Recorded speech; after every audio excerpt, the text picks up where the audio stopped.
We have reached the point where you may recognize some of the names and one particular incident in the time between the Testaments.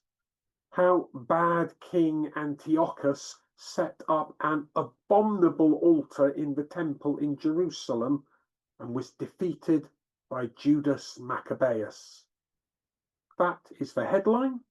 Let us fill in some of the detail. We have two principal sources at this point, both biased in favour of the Jews, although it should be possible to read them with this in mind and try to see both sides of the story, if we want to. It could be that Antiochus was clearly and obviously either deranged or evil, so that his side of the story does not merit telling. Perhaps Adolf Hitler loved his mother, but when weighed against his crimes against humanity, I'm not sure that counts for much. Our prime written source is the first book of Maccabees from the Apocrypha, Deuterocanonical books if you prefer, along with the later Jewish historian Yosef ben Mattiyahu, best known by his Roman name of Flavius Josephus. We will take First Maccabees first, the clue's in the title, first. There are 4 books of Maccabees, all by different writers, and of varying degrees of use when trying to chart our way through these troubled times. First and Second Maccabees are both found in all collections of the Deuterocanonical books, and thus included within the canon of Roman Catholic and Eastern Orthodox churches, both of which base their canon on the Greek version of the Old Testament. Third and Fourth Maccabees, while superficially similar to First and Second, do not say anything about the time of the Maccabees. Quick note for those who've never met the Maccabees of the time between the Testaments, and which should not be confused with Felix White's indie band of the same name. Maccabee was a nickname. It means something like hammer, and was given to the Jewish freedom fighter Judas, son of Mattathias, who either hammered his enemies figuratively, or perhaps in a moment of need, used an actual hammer as a weapon. No one is certain now, but the name stuck and can be applied to the whole time period when Mattathias and his sons led the fight for freedom. And Maccabee remains a popular name for Israeli sports teams. So back to Third and Fourth Maccabees for a moment. Third Maccabees tells how Jews living in Egypt were miraculously saved from a nasty end when King Ptolemy IV set his war elephants to trample them to death. A quick word from our natural history correspondent. Today we have 2 subspecies of elephants. African elephants are larger and much more difficult to domesticate. Asian elephants, historically also known as Indian elephants, are smaller and are domesticated across much of the warmer parts of Asia, particularly India. But in the time between the Testaments, there was a 3rd subspecies found across the coastlands of North Africa.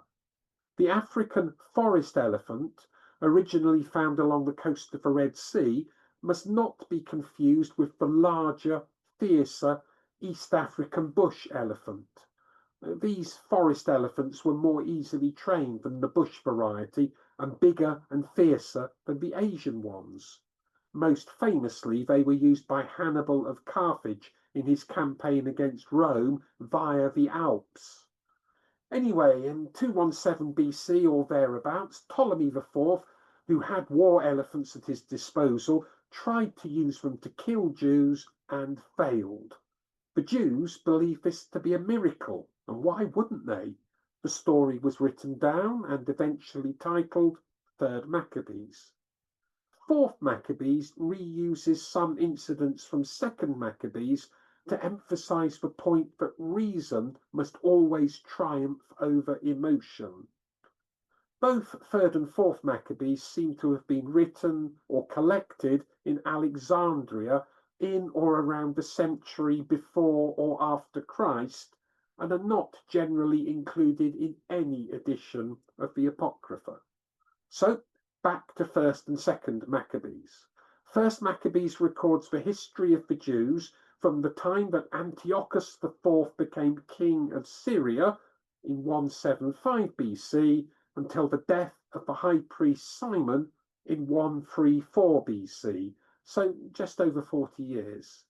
2nd Maccabees is concentrated on the 5 years between 175 and 170 BC. As ever, do not worry too much about these dates. You can look them up later if ever you need them. The authors were clearly Jewish or knowledgeable God-fearers who knew their scriptures. 1st Maccabees is written in a style that reflects the Hebrew scriptures. Battles, for example, are reported in terms that echo the wars of Saul and David against the Philistines. 2nd Maccabees follows more of a Greek template for historical writing, reflecting the author's more favourable view of Hellenism. Some scholars believe that the books were written in Hebrew. I am not qualified to comment on that, but enough experts say that this is the case for me to listen to them, even if it makes next to no difference in our understanding of the books. If there was ever a Hebrew original for either 1st or 2nd Maccabees, it has not survived. All the ancient manuscripts are in Greek or translations of Greek, and 1st Maccabees is included in the Codex Sinaiticus from the 4th century AD, and also the slightly later Codex Alexandrinus from, guess, 5th century Alexandria, and the Codex Venetus from 9th century Venice. The anonymous author of 1st Maccabees believed that Israel's troubles came upon them because of those that were willing to compromise with the Hellenistic Syrians. I assume the author is male, but I've no proof of this, so I'll continue to use the masculine pronoun for simplicity rather than constantly using he or she. The author, or authoress, sees how restoring the temple and renewing the covenant go hand in hand with restoring the nation. Had the author lived in New Testament times, we may have called him a Pharisee because of his zeal for the law of Moses. The writer of 2nd Maccabees is probably from the diaspora, perhaps living in Alexandria. He seems well informed about Egyptian politics and is familiar with the work of Jason of Kyrene, a North African Jew whose work may have found its way to Alexandria. Perhaps. The author is more sympathetic to Hellenism than the author of 1st Maccabees. Perhaps he has bought into it, or perhaps he's merely pragmatic. He is a Jew living in a Gentile world and has to make the best of it. He knows the story of Esther and sees parallels with his own situation. But much of what I've said is guesswork, based on reading other people's guesswork, particularly John Bartlett's helpful commentary on the 1st and 2nd books of the Maccabees in the Cambridge Bible Commentary. Our other significant written source is someone I've mentioned before, but who merits a repeat, as he's so useful. Yosef ben Mattiyahu, also known as Joseph, the son of Matthias, or later in his life, Flavius Josephus. He was born into a priestly family in Jerusalem the year that Gaius Caligula came to the throne, AD 36 or 37 in our terms, and so a long way beyond the time between the Testaments. He had wide first-hand experience of the different factions in mid-century Judaism and eventually became a supporter of the Pharisees. He spent time in Rome but returned to Judea when the revolt against the empire broke out in 66. He was active in leading rebel forces in Galilee until being taken captive in 67. Joseph claimed to be a prophet and predicted that the Roman general Vespasian would one day be emperor. Impressed by his prisoner's chutzpah, Vespasian spared Joseph, and when the prophecy came true and Vespasian was indeed declared emperor in 70, Joseph was rewarded with his freedom, a state pension, and Roman citizenship. So Joseph ben Matthias became Flavius Josephus, Flavius being Vespasian's cognomen. Josephus was a prolific writer, always strongly pro-Roman and quick to blame the Jews for provoking the Roman invasion and subsequent destruction of Jerusalem. His Jewish War, De Bello Judaico, traces the causes of the conflict back to the 2nd century before Christ, pointing out that there was nothing to be gained by opposing Rome and that resistance is futile. The prequel to the Jewish War is the Antiquitates Judicarum, or if you prefer, Jewish Antiquities. This covers Jewish history from the creation to the Jewish War. Much is a retelling of what we call the Old Testament and Josephus would call the Scriptures, but viewed from the 1st century post-temple perspective of a Roman supporting Pharisee. The other two works of Josephus are not relevant to our study of the time between the Testaments, but for completeness' sake, they are the Vita, or Life, of Josephus, in which he justifies his actions in the Jewish war, and Contra Appion, against Appion, a defense of Judaism against criticisms levelled by the anti-Semitic Appion. The Works of Josephus was one of those books, along with the King James Bible, Cruden's Concordance, and Pilgrim's Progress, that every middle-class Victorian family possessed, although I'm not so confident that they were read very much. The standard Josephus was an edition translated by William Whiston. Whiston was an Anglican clergyman who lived from 1667 to 1752. Those dates should be a warning. The English of an 18th century clergyman does not always make for an easy read in the 21st century. So why am I telling you this? Whiston's Josephus is very easy to find second-hand and remains in print in the US of A if you want a new copy of an old book. And by and large, if you search for Josephus online, it is Whiston's translation that will come up, as he's long out of copyright. If all you want to do with a copy of Josephus is to check references to him from commentaries, then Whiston will do well enough. But if you want to read the books, I strongly advise you to shop around or check your local library. Penguin Classics have published a much more readable translation of the Jewish War, available as a paperback. However, my preferred edition of Josephus has been prepared by Paul Mayer. He's brought together the Jewish Antiquities and the Jewish War into one illustrated volume. And not only has he translated Josephus into readable modern American English, he's taken the sensible editorial decision to delete many of Josephus's repetitions and quotes from those books we know as the Old Testament. As Mayer rightly points out, the vast majority of readers sufficiently interested to pick up Josephus surely already own an Old Testament, and so do not need to read Josephus's retellings of biblical stories. So this is the one I use. It was published in 1988 as Josephus, The Essential Writings, with black and white illustrations, and I believe it was later republished as Josephus, The Essential Works, with the same text but colour pictures. You do not need both, and in all honesty, you do not need either. Josephus is one of those books that might be nice to read, but you really do not need to read it if you're happy to rely on other writers to read it on your behalf and tell you what they think you need to know. So, where were we?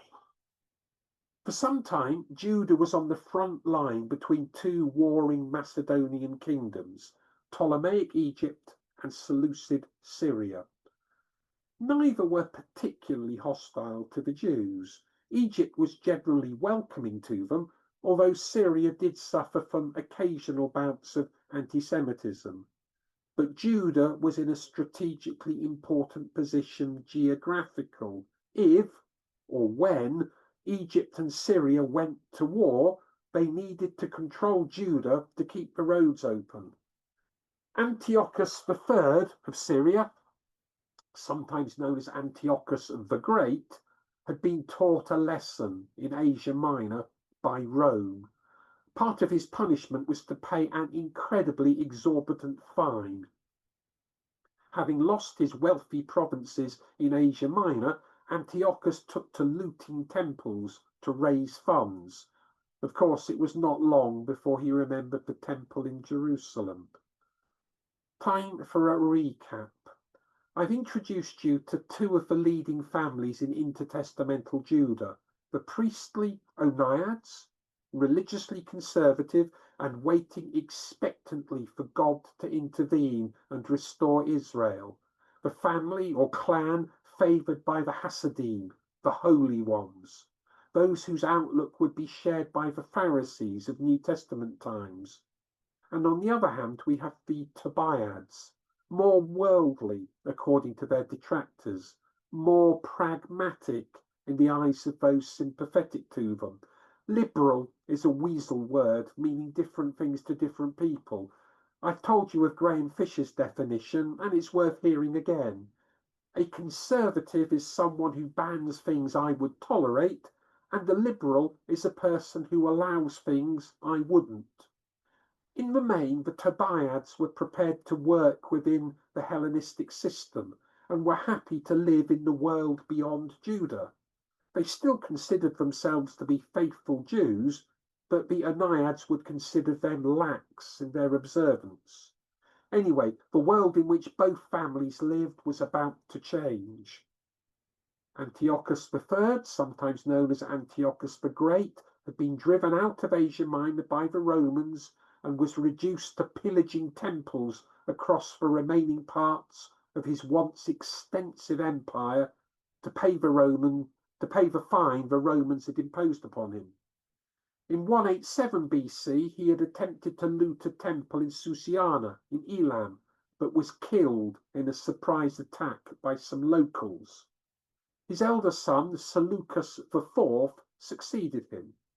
Antiochus's younger son, another Antiochus, was being held as a hostage in Rome until the Seleucids had paid their fine. Do not feel too sorry for Antiochus. He was not kept blindfolded in a dungeon. He was more of a house guest with liberty to do what he liked within reason, so long as he did not leave the city.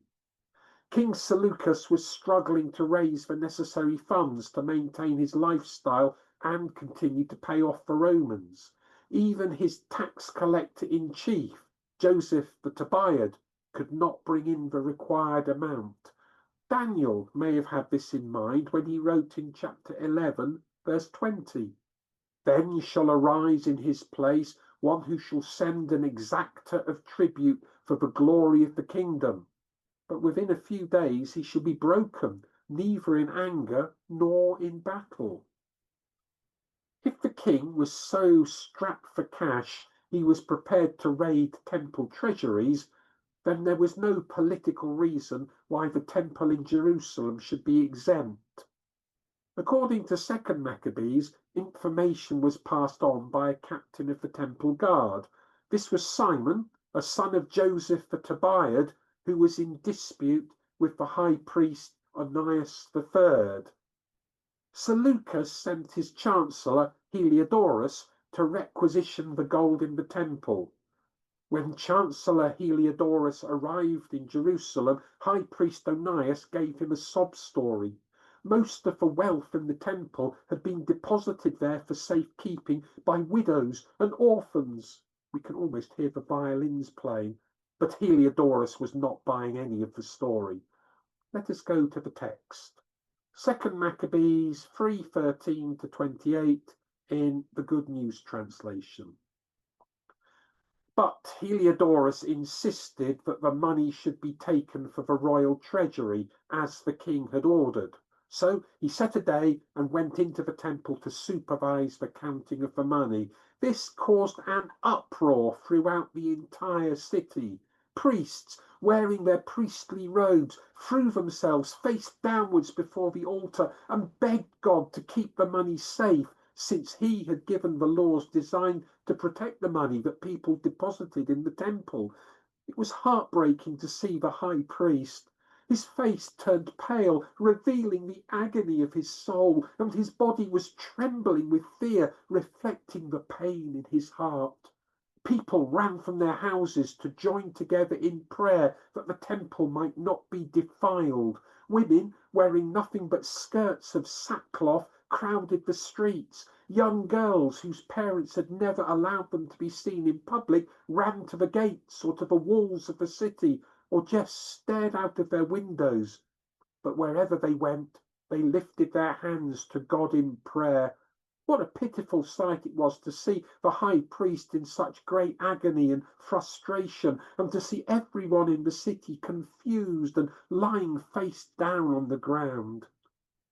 While everyone was begging the Lord Almighty to protect the money that had been entrusted to his care, Heliodorus went on with his plan. But at the very moment that he and his bodyguards arrived at the treasury, the Lord of all supernatural powers caused such a vision to appear that everyone who had dared to enter with Heliodorus was panic-stricken and weak with fear at this display of the Lord's power. In the vision, they saw a horse and a rider. The horse had a richly decorated bridle, and its rider, dressed in gold armor, was frightening. Suddenly the horse rushed at Heliodorus, then reared up and struck at him with its hoofs.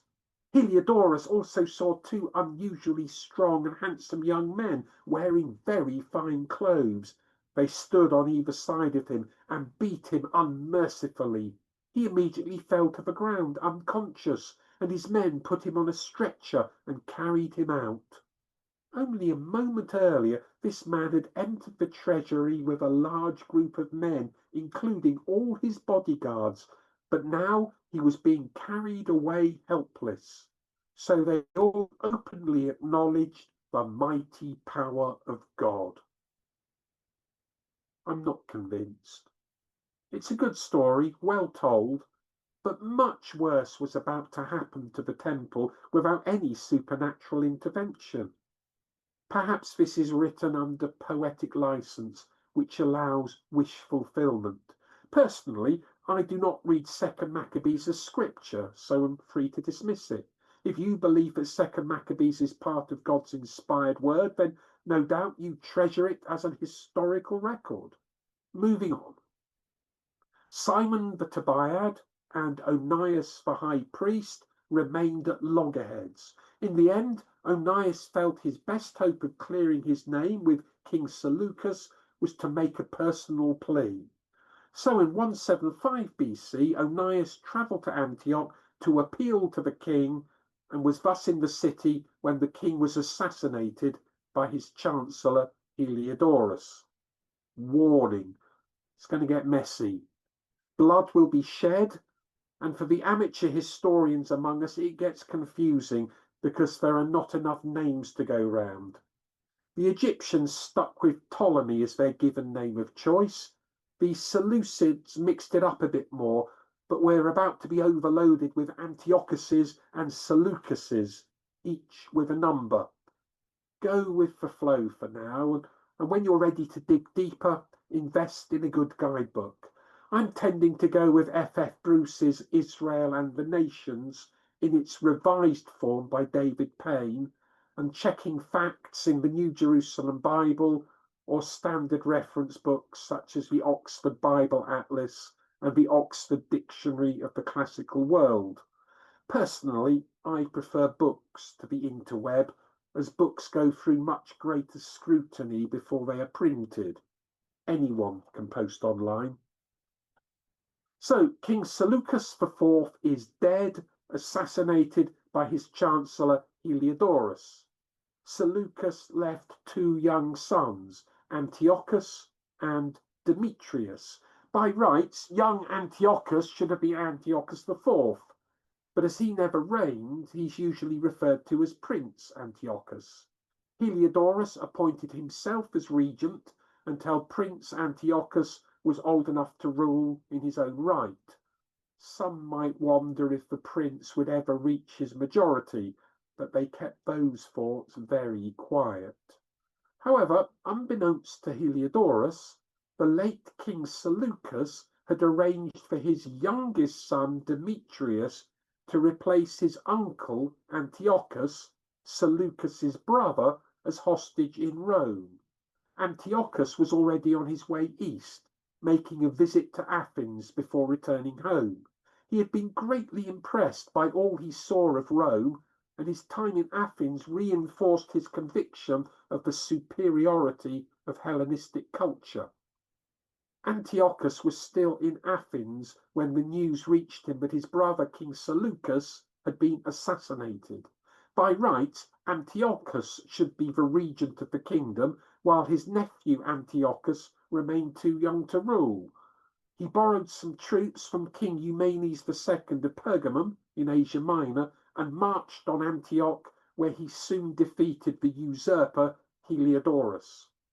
Antiochus then supervised his nephew Antiochus as regent, in effect ruling as joint kings, which was not at all unusual in the Hellenistic kingdoms after the time of Alexander. However, Prince Antiochus did not reach adulthood. Those with suspicious minds will look to his uncle. The less suspicious will point out that infant mortality rates in the ancient world were high, and it was not unusual for children to die of diseases for which, thankfully, we have vaccines and cures. Whatever the case, Prince Antiochus, son of King Seleucus, is dead, and the now undisputed king of Seleucid Syria is Seleucus's brother, Antiochus, now King Antiochus IV. Long live the king! The new king was a lively character. His friends would say that he was fun-loving and enjoyed a prank. His victims would whisper that he was a bully. Indeed, his subjects gave him the nickname of Epimanes, the madman, a pun on his preferred title of Epiphanes, short for Theos Epiphanes, God manifest. Although Antiochus IV Epiphanes is remembered as an enemy of the people of God, he was, by the standards of his time, a canny politician and a brave general. He knew that his kingdom was in a mess, mainly due to the financial penalties imposed by Rome, and he knew that he had to get more money from somewhere. Meanwhile, back in Jerusalem, a relative of Onias named Jason made his move. Jason, by the way, is a Hellenized version of Joshua. This Jason was a brother of Onias, but one who favored Hellenization. He used this to persuade King Antiochus to appoint him as high priest and offered a cash inducement to seal the deal.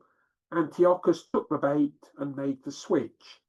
Jason was as good as his word and soon set up a Greek-style gymnasium in Jerusalem, which quickly attracted many younger men of the leading families to compete in the games, with many of the older men happy to watch. We cannot know for certain what the ordinary people of the city thought about this, as they did not leave written records behind, but there's no evidence of a popular movement against the Hellenization of Jerusalem. Perhaps they thought it was a done deal and too late to protest. Perhaps they were already frightened of reprisals if they spoke out. Things took a turn for the worse, at least in the eyes of the faithful in Jerusalem, in 174 BC. Every 5 years, a major festival was held in Tyre, including athletic contests in honor of the city and its patron god. This god, so called, was formerly known as Melkart, who was equated with the Greek Heracles, who we usually call Hercules, following the Latin spelling. Whatever his name, conservative Jews were appalled when their high priest sent a gift of 300 talents to aid the celebrations. Could things get any worse? They most certainly could. In 181 BC, Ptolemy V of Egypt had died, leaving his infant son Ptolemy VI as heir under the regency of his mother Cleopatra, who just so happened to be a sister of Antiochus IV. She died in 174, with Ptolemy VI still too young to rule on his own. His new regent started to plan to recapture the former Egyptian provinces along the coast of the Mediterranean Sea, which included Judah. Rumours reached Antiochus, who paid a visit to Jerusalem to see which way the wind was blowing. Jason made sure Antiochus received a right royal welcome, leaving him with the impression that he could count on the total support of the Jewish people. Little did he know. In 171 BC, Joshua, also known as Jason, sent his annual tribute to King Antiochus. His chosen courier was Menelaus, the Hellenized form of the Hebrew name Menahem. This Menelaus was a brother of the Simon who'd been captain of the temple guard back in the time of Seleucus IV. On arriving at Antioch, Menelaus made his own bid for the high priesthood by promising to double Jason's donation. Antiochus agreed. While this may have been a good move for the Syrian royal treasury, it stirred up the proverbial hornet's nest back in Jerusalem. Menelaus was not a Zadokite priest, may not have even been a Levite. The citizens of Jerusalem and Judah refused to pay any tribute if it meant it going through Menelaus's hands, so he was unable to meet his promise to Antiochus. The king, still desperate for his money, summoned Menelaus, where he made still more promises that he was going to struggle to keep. But Menelaus kept his job for the time being. Menelaus returned to Jerusalem with much to think about. He knew that the Orthodox Hasidim and their supporters were never going to acknowledge him as high priest, and was always looked to a descendant of Zadok as the rightful high priest. So Menelaus decided that all male descendants of Zadok had to die. Jason had come to the same conclusion, and so made his excuses and escaped to cross the river Jordan. Onias, still living in Antioch, was not quick enough. King Antiochus was away, putting down an uprising in Cilicia, in modern-day Turkey. In his absence, he'd left an underling named Andronicus in charge back at Antioch. Menelaus bribed Andronicus to have Onias murdered, which duly happened. When news of this outrage reached Jerusalem, the religiously conservative elements of the population were horrified. So was Antiochus when he heard the news. He had Andronicus executed at the same location as the murder of Onias had occurred, which means that at this point in his reign, Antiochus was not hostile to his Jewish subjects. Not yet. Menelaus was summoned to see the king at Antioch. He left his brother Lysimachus in charge of Jerusalem, where he promptly borrowed enough of the temple treasures to provoke riots once news of his sacrilege got out, as somehow it always seems to. 3 senior members of the Jewish council, the Sanhedrin, were sent to Antiochus to complain, but Menelaus once again increased his bribes to Antiochus, and the 3 delegates were treated as though they had initiated the rioting in Jerusalem and were executed. Their fellow Jews back in Jerusalem believed that they were holy martyrs, killed for defending the sanctity of the temple. In the winter of 170-169 BC, Egypt declared war on Syria. Not the best of ideas, as it gave Antiochus the excuse he needed to invade. If he could conquer Egypt and overthrow his young nephew, King Ptolemy VI, before the news reached Rome, currently engaged in yet another war, the 3rd against Macedonia, then the Roman Senate might accept the change of ruler as a fait accompli and not intervene. Antiochus quickly defeated the Egyptian army that had been preparing to march north and advance deep into Egypt. At Memphis in 169 BC, Pharaoh Ptolemy VI came to discuss peace terms. Antiochus wanted a peaceable union between Syria and Egypt so as to be in a stronger position to stand against Rome. He allowed Ptolemy to remain in nominal charge of Egypt, but as a junior partner in the new United Kingdom of Macedonian Egypt and Macedonian Syria. However, when news of this new world order reached Alexandria to the north of Memphis, the citizens rejected the proposal, not wishing to be ruled from Antioch. They proclaimed the pharaoh's younger brother as Ptolemy VII, with the throne name of Euergetes, meaning benefactor. Alexandria prepared for war, and Antiochus withdrew to regroup. Of course, all this military action cost money, and Antiochus was again running short, so he made a detour on his way back to Damascus to visit Jerusalem and replenish his funds from the temple treasury. High priest Menelaus escorted Antiochus into the treasury and allowed him to fill his boots to the sum of some 1,800 talents. The writer of First Maccabees records the feeling in Jerusalem after this outrage. First Maccabees 1:25-28. There was great mourning everywhere in the land of Egypt. Rulers and leaders groaned in sorrow. Young men and young women grew weak. The beauty of our women faded. Every bridegroom sang a funeral song, and every bride sat mourning in her room. All our people were clothed with shame, and our land trembled for them.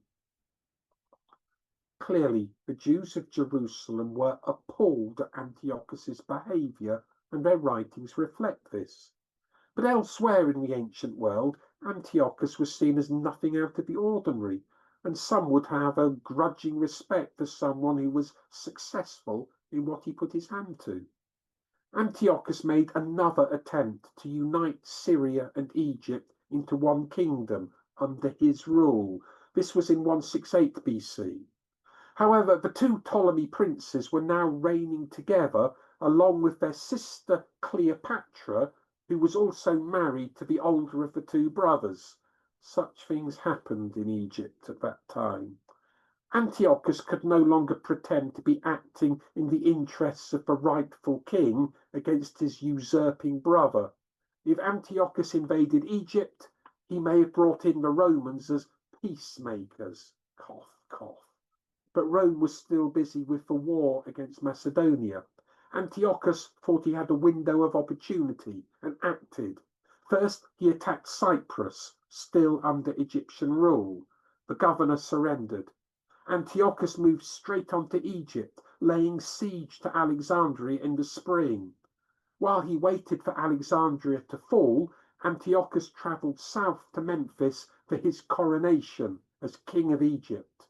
He no longer even pretended to be acting on behalf of King Ptolemy, and to prove the point, lifted his exemption on plundering the temples of Egypt and had his troops grab whatever they could. The new self-appointed king of Egypt then returned north to conclude the siege of Alexandria. But in the middle of June 168, Rome concluded the Macedonian War with a decisive victory at the Battle of Pydna. As soon as Macedonia was pacified, Rome sent an envoy to Alexandria. This was Lucius Popilius Lanus, a friend of Antiochus from his time as a royal hostage in Rome. Antiochus, pleased to see his old friend once again, welcomed him with an outstretched hand, ready for the traditional Roman greeting of a hand round the forearm. Not quite a handshake, close enough. Instead, Lanus gave Antiochus a written order from the Roman Senate telling him to leave Egypt and warning him about what had just happened to the Macedonians. Antiochus asked for time to consult his advisers. Lanus drew a circle in the sand around Antiochus and told him to give his answer before he crossed the line in the sand. Antiochus knew he had lost and withdrew from Egypt. However, the Romans had not told Antiochus that he had to abandon his Asian conquests, and he left Africa determined to maintain his grip on what he still held along the Asian coast of the Mediterranean Sea. Meanwhile, news had reached Jerusalem of Antiochus's humiliation in Egypt, news that was exaggerated to the point that many believed that Antiochus was dead and that it was safe to declare Jerusalem independent once more.